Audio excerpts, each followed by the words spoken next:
തൃപ്രയാർ ശ്രീരാമസ്വാമി ക്ഷേത്രത്തിലെ ഏകാദശി മഹോത്സവം നടന്നു. ശീവേലി എഴുന്നള്ളിപ്പിൽ 21 ആനകൾ അണിനിരന്നു.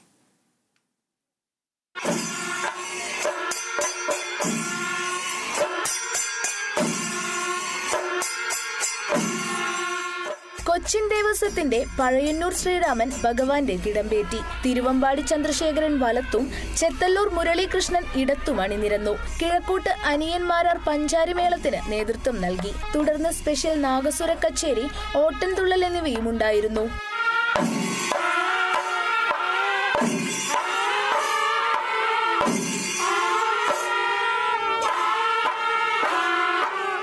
ഉച്ചതിരിഞ്ഞ് 3-ന് പഴുവിൽ രഘുമാരാർ നേതൃത്വം നൽകുന്ന ധ്രുവമേളത്തിന്റെ അകമ്പടിയിൽ കാഴ്ച ശീവേലി നടന്നു. രാത്രി 11:30-ന് വിളക്കിനെഴുന്നള്ളിപ്പ് നടക്കും.